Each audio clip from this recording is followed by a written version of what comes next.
Is it a brazier? No, it's a brazier. Okay. You remember Brazier, the hit spinoff of Cheers? No, I don't remember that. Oh, it's actually Was that Frasier? Yeah, that's the joke. Oh, got it. What is with you guys today? Both of you are like, I don't understand What's humor. going on? What are jokes? For YouTube today, we have to file under the subsection of humor. Wait, oh, you mean like how they basically will staff of law? So great. Yeah, you guys made that joke in the Let's Play I edited the other day where, like, you made a joke that was a little bit sexual, and then you were like, now, since YouTube doesn't understand jokes, that one's in the subsection of humor in the handbook of how to do YouTube videos. Or something like that. Yeah, sadly, it's pretty ridiculous what you have to clarify. What was this called? Something of loss? Staff of loss. Oh, well then... Staff of Big Boss. There it is, on the right. Staff of Joss Whedon? Staff missing its glintstone, wielded by sorcerers who believe that discovery comes through acts of asceticism. This staff only distinguishes itself when casting invisibility sorceries, but that is reason enough for some to wield it. Well, I didn't see that word in between there. How do you spell that again? Asceticism? No. Oh, it's like How is that one? AUGHOWHHHHHHHHHHHW. Oh, okay. H-E double hockey stick. I hate when people say that. Remember when everyone back in the day thought they were, like, funny when they said that? People who try to swear without swearing should just swear. The one that pisses me off is Mother Trucker. If you say mother trucker, you should probably be beaten. I don't like the word frick.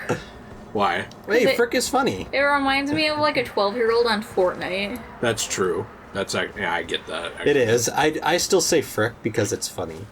Mm-hmm. So you're 12. Well, maybe. That makes sense to me. And because I'm 12, now you can't sexualize me. Makes sense to me. Anyway, Ariel's hot. She's not 16 anymore. She's an adult. We were all 16 at some point. Well, is it so? I can't find that random town. So, and here's the problem. So when I was a kid, right? And you found her I hot thought then? Ariel was hot, and then when I got older, nothing changed. Is that a problem? No. No, genuinely no. Because here's the thing. The story has been out for what? Decades? Yes. She's not 16 anymore. It's And stupid. Also, a majority of the Disney princesses who are under 18 marry a guy who is over 18. Well, people will still say that's bad, but also a majority of the princesses who were under 18 are now depicted as over 18 in all official art. That's true. They're all depicted as adults now. But what if Tiana was an adult, right? Yeah, Tiana was already... But what if Tiana's so hot. But what if I thought the Little Mermaid, like the original Little Mermaid version of Ariel, was still hot? I don't think it matters. And but I thought she was hot when I was younger too. Yeah, It's just nothing changed. First of all, she's a fictional character, so who really gives a shit? Are you gonna go rape Ariel? Okay, well... Well, okay. I mean, he might. But... Don't tell me what to do. But second... Whoa! What is that? I don't know. Oh, jeez. It's... Hey, I just want to tell I'm you... not going to say my joke. Peter Dinklage would be making sure this guy doesn't have a job. He'd be like, how dare you play this character in Elden Ring? You're disgracing all of us. It's like, okay, sorry, Peter, that somebody has a job. You don't seem okay. No! I speak for everyone. Were you going to say, hey, it's Peter Dinklage? I was going to say that. Yeah, I was just going to say Peter Dinklage would be mad at this guy for having a job. All right, let's open this up. I don't know where all of these are, because... What? Sorry. No, like... Is there one up there? Yeah, that might be one of them. I couldn't find the first one that I opened. Okay. Because I already opened one before this. I'm hesitant to get down from here, though, because I almost feel like I should cross and see if we can get the last tower before I get down. Across the Rubicon? Yes. What were we talking... Oh, yeah, no. Genuinely... So, here's where I have a problem with it. When there's, like, you're an adult now, and there is, like, a child character, and, like, Nezuko in, like, Demon Slayer or whatever, that's, like, a little girl. And people are like, she's hot. Like, to me, it's like, that's gross. You're an adult. What if when you were a kid you thought she was hot? Whoa. So here's my personal thing, and this is just me, right? Okay. Like, I don't really matter. I'm not advocating for it, by the way. I'm just asking the question. My personal thing is, if you're like 12 and you find Nezuko hot, you're 12. Right. Fine, I don't really care. But if you still do when you're 30 or whatever, to me that's weird. But like Ariel is like 16 or 17 and then shown as an adult later. Yeah. That's not weird. I And mean, she's like already pretty much an adult in like most people's eyes. At in her 16, in her culture, I think she would be deemed an adult. Yeah. yes, so when you start getting into examples like that, to me it's kind of like, who cares? But that's just me, you know? Right. Like- There's a whole group of people that do care, though. Right, and get very angry about it. Yeah, but those people care about like so many other like needless things and get angry about everything. That it's like, do we even really need to feed into that negativity? It's just going to plague your life and make you a sad person. That's true too. I will say though, like there is an example I can think of this that I do find gross, and that is Kitty Pryde, who now is an adult in the comics. Kitty Pryde was how old in like X-Men Evolution? 16 or something? She was young, yeah. But like by now she would be an adult, and she already basically had an adult body, right? And there's also 1,000 versions of Kitty Pryde that are an adult. Right. And I don't find it bad to think Kitty Pryde is really pretty. But I do think it was pretty bad when they wrote Colossus, a 19-year-old, in a relationship with 14-year-old Kitty Pryde. That is a little Right. weird. That to me was like too far. Like, why are we... This is like a pretty... It's not like she's 15, he's 18. Or she's 16, he's 19. She was 14 years old. Right. That's pretty much still a child. Like, once you get past 16, 17, I think you can start having conversations, especially in a lot of cultures, about this. But before that, I think that you're really, really on weird ground and terrain that I personally would not want to be standing on and advocating for when you're advocating for this. I agree, but like depending on what time period that story is written in, it could be very normal. Well, yeah, but it was written during our time periods. Like, I'm talking... Then that makes sense. Like, it's not that normal. But Can you help me find these doors? if we were talking There's like 4 doors. 150 years ago, sort of thing, Yeah. you know, it was very, very normal for a 14-year-old to be with somebody older than her because you had to marry young and you had to... Yeah, for kids. You know, have kids young because you didn't live till past like 30. Yeah, and no one disagrees with you here, out of me and Nate. But like, when it starts getting into stuff like really big gaps and it's in modern times, like this was the 80s. Then That that's a evolution little was bit in the weird. 90s. No, that Evolution was in the 90s. I'm talking about the comic relationship. Oh, got it. To me, that was in poor taste. Like that I agree. writing. Yeah. Where it's like, Times just change, you know, sometimes, and people kind of get different boundaries about these things. I'd say probably 16 would be fine for somebody to be with somebody who's about like 21, you know?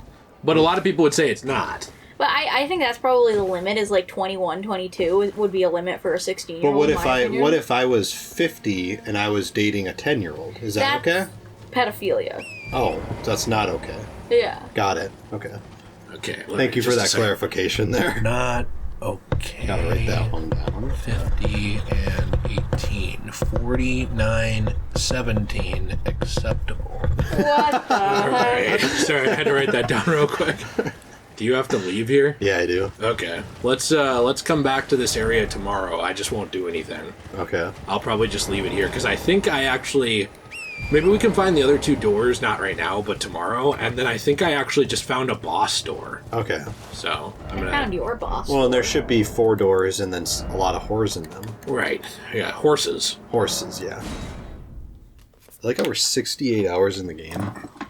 Well, it doesn't help that I keep finding things and I'm like, hey, this would be fun to do. Jill and I made this startling discovery while starting to edit the next part of this, that I lost the audio somehow. So when I record with Audacity, there's 2 different files essentially that it records. It actually records dozens, but I'm going to explain it in a minute while I'm showing some of the footage of what we did.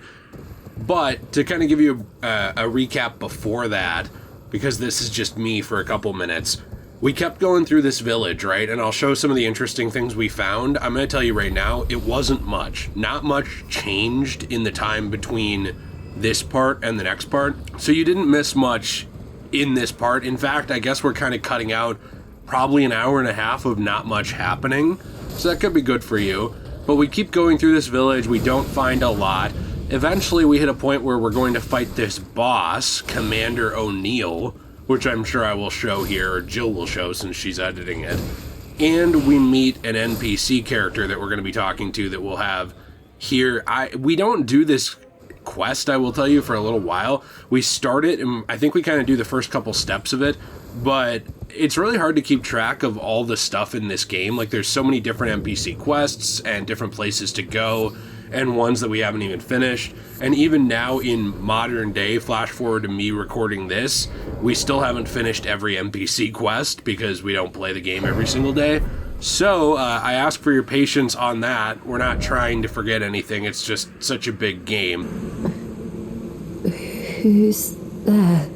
Well, it matters not. If you are wise, you will leave immediately. My flesh writhes with scarlet rot. It is a curse, not to be meddled with by man. If you are wise, you will leave immediately. My flesh writhes with scarlet rot. And hopefully this helped a little bit. I'll probably be back if there's enough footage in this to warrant me talking more. So we will see. We will see. If there is, I'll be talking about something else with you for a few minutes. You might hear Luna purring in the background, but I was going to talk about what we're doing. So this NPC's quest involves a bunch of steps. We're not going to finish all of them right now, but we went to the swamp of Aeonia to kind of look around a little bit in Caelid. And there's a lot of random garbage here that we have to fight, including these guys who just chuck tons of frisbees at you and are very not nice. But I was going to tell you something about before, after I tell you where we're going. So we kind of go here, and we're going to end up doing a small boss fight in a little bit. And I think that's General or Colonel something. I don't remember. It's not Colonel Mustard. Colonel Sanders? It's Colonel Sanders. But after we do that, I believe that's the point at which we remembered, oh yeah, to advance this quest line, we have to go and find this Sage Gowrie guy. So I remember this recording session was notorious for us taking like 30 minutes or something crazy to find his stupid shack. So we went out looking for his shack, not yet, but after this whole swamp part. We went out looking for his shack, and we could not get down to the area where his shack was, so we kept having to respawn at a grace point and go back over and over and over again to try to get to his dumb shack. And then we found out there was an easy path that I think we just missed. So my point is that I guess the Let's Play lucked out by us not having this audio, because I feel like I don't remember what we were talking about. Probably nothing important, but whatever it was, I feel like the abridged version of this is going to be infinitely better content and way faster to get through, so that it's not just a slog for everybody, including Jill, who's editing the thing. But I can pretend to be Nate for a minute if you want. Whoa, we found dead bodies on some chairs. Thank you. We picked up an item. If you do too much of that, Jill, you're going to have to sync it up directly with the footage. Oh, I'm just making a joke. That's too hard. Are we done playing this game yet? Oh, that sounds like Nate. That does sound like him. So this whole area was obnoxious, but after we do this and we fight this boss, we'll kind of go looking for Gowrie, and then I will be back at that point, after we talk to him, I think, because, there's not a lot to talk about. But before I go, I did want to tell you what I was going to say about this audio recording software I use, because people ask what I use to record. I figure that now is as good a time as any to talk about it for a couple minutes. So when I'm recording gameplay on PC, and by that I mean games I am playing on my PC, I use a program called OBS. That actually can do screen recording, it can do source recording, where it's just recording the video footage from that source. It can do windowed game recording, where it's recording the window as a source, and it's just recording what's going on in the window. And so you kind of have to use different things for different games and different eras of games, right? Like some games, like Knights of the Old Republic 2, it just doesn't show up well on the recorder. I don't know why, but it usually just black screens. So it'll be playing, but OBS will just show a big black screen. And while I usually like BBC, I don't like BBS, which is big black screen. Oh. I think it's a little bit annoying. And so with that, I specifically had to, kind of put the game like in windowed mode and then kind of trick the computer into recording that with OBS. That's a whole thing. basically what I'm getting at is computer games, PC games, they're harder to record for me personally, just because I'm not as familiar with all the ins and outs of the infrastructure, and every game is different.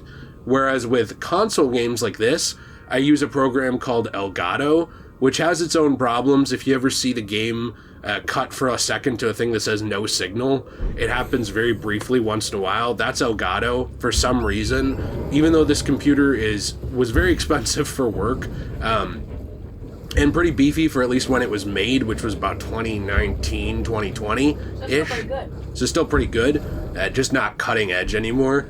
It still has problems once in a while, especially with 4K recording. So I have a capture card in my PC that is actually built into the PC. You install it in there. That is the Elgato 4K. Now that thing is good, but it's a little unreliable, but I do use it for this Let's Play because it's in 4K. And so a lot of modern Let's Plays that are better in 4K, I try and get them in that. Ones that aren't, I get them in, 1080p or sometimes somewhere in between. So NBA 2K23, that's actually in 2K format, like 1440p quad HD, because I don't think it's as important for the sports game to be in 4K ultra realism, because it's just not. It's not an MCU movie. Nobody's really looking for that, and it's just kind of a fun time, right? So with this game, it's the Elgato 4K. I use that chip built right into the computer, and then on top of that, what I do is I use a program called Audacity for our audio files. That's kind of going to be what I'm talking about here, because that leads into why we had problems. So Audacity saves dozens of files, but it essentially saves them in two locations. It'll do tons and tons of files in this program, or in this folder that's called data. So every project has a data folder. So let's say I was recording for this, and this was, I don't know, January 6th, Elden Ring. Let's just say that was it. So there would be an audio folder, or just a folder that would be Elden Ring audio January 6th data, right? And that's got dozens of different files in it. Each one can be individually opened in Audacity, but there is another program. Well, there's another thing the program saves called, I think it's an AUP file, but essentially it's a project file. And what that does is you open that, and it automatically compiles all of those tiny little audio files in order that they were recorded immediately in Audacity in a window. Then you can choose to isolate background noises, so I try and isolate background fans or, just aerial noise as much as possible. If you are wise, you will leave immediately. My flesh writhes with scarlet rot. Anyways, there's a lot of different items we need for this quest, so I'm going to read the unalloyed gold needle for you. This is actually a pretty intricate quest item, and these needles end up playing into one of the endings really heavily too. An intricately crafted needle of unalloyed gold snapped in half, a ritual implement crafted to ward away the meddling of outer gods. It is thought capable of forestalling the incurable rotting sickness. Sage Gowry has designs for this needle.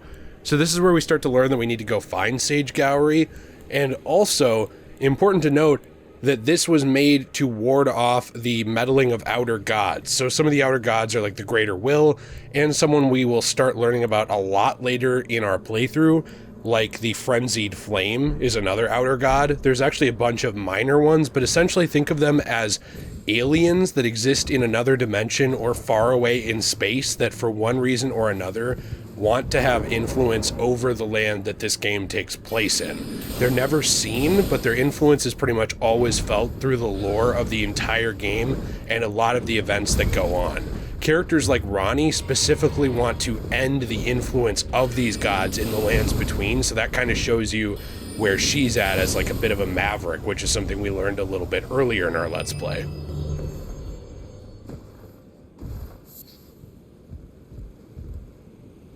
I also try and cut out insane breathing, because I have like Darth Vader breathing going on usually, and I have really bad sinus problems, so I try and cut down on that in there, right? Then you export that, and that comes out as an MP3. Basically, the TLDR is, hey, I thought I saved this, and I did save it, but I must have deleted the actual project file at some point on accident. I must have highlighted it along with something that needed to be deleted and accidentally deleted both. So the data file was still there. There were dozens of audio recordings for this session, but those audio recordings were not in order, they were not compiled, they were not in the Audacity window. So because of that, I had part of the audio I needed and not the rest of it. So that's why we kind of had to do this. But we're going to kind of show us beat the boss here, however that turns out. And then we're going to start looking for Gowry. So hopefully that works out well.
Oh, a pleasure to see you. A pleasure indeed.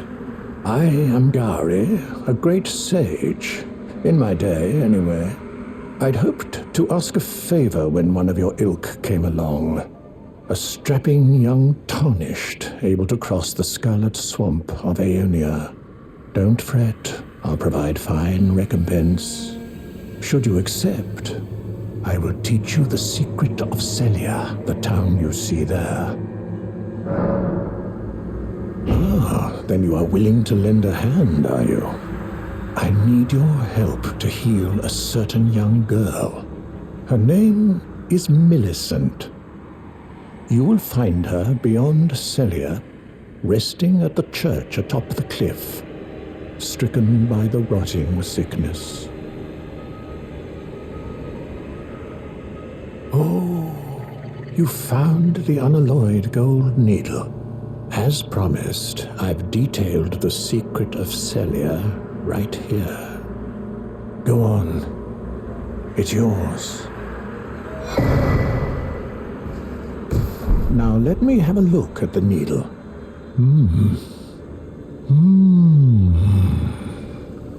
Well, this is a marvel indeed. The work of a true artisan, a meticulous, bold craftsman who grasps the essence of life. Can you give me some time with this? As well made as it is, it won't be much use snapped in half, will it? I have awaited your return. The needle is repaired. Now it will forestall the rotting sickness, I'm sure. Will you give it to the girl, Millicent? I will reward you in kind. Millicent rests at the church atop the cliff beyond Celia, the town yonder, tended to by the witless pests who worship her, or rather her rotting sickness, as a god. A wretched fate, indeed. The poor girl, she never wished for any of this. If you are wise, you will leave my flesh. You ask that I stab myself with the needle to quell the scarlet rot. But how? Never mind. I've decided I would rather trust you than simply continue to spoil from within. Would you mind averting your eyes for a moment?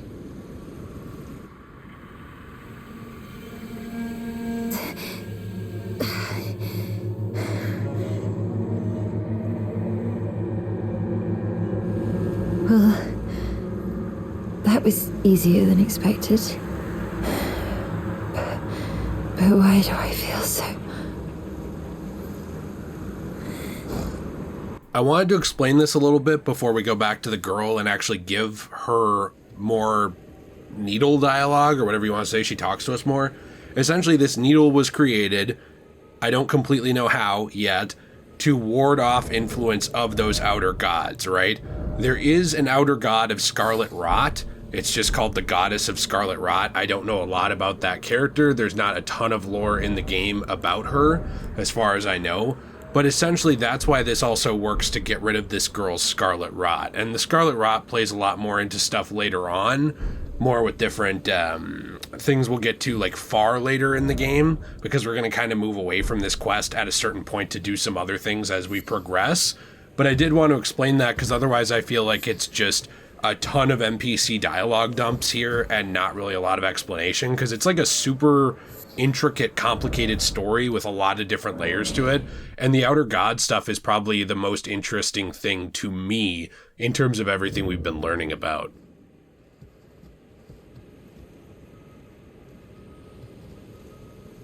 I hoped to see you again.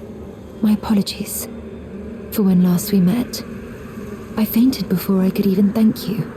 Everything is as you said. Since inserting the needle, the Scarlet Rot has ceased to writhe. Even the nightmares have abated.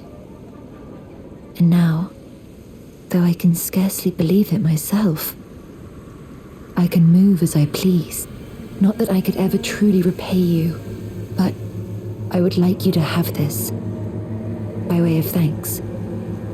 A token though it is.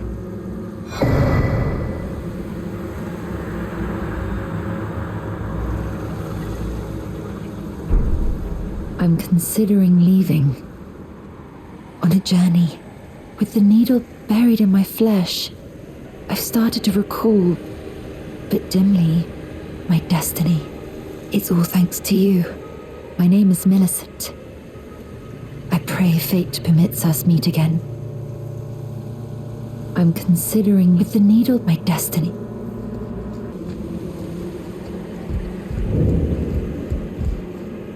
Oh, hello again.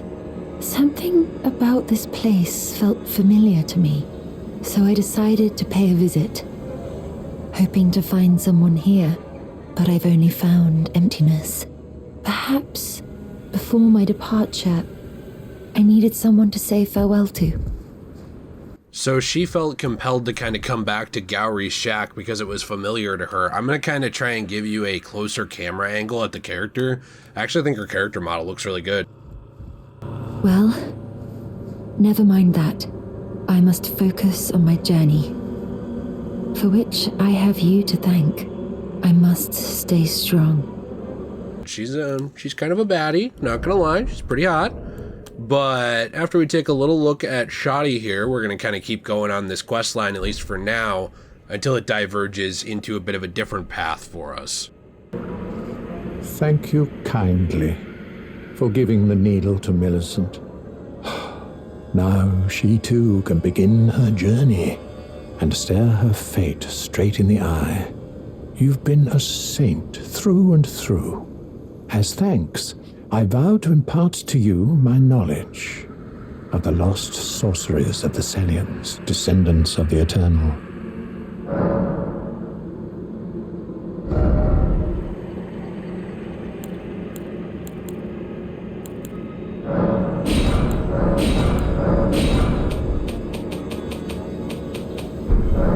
Oh, you noticed, did you?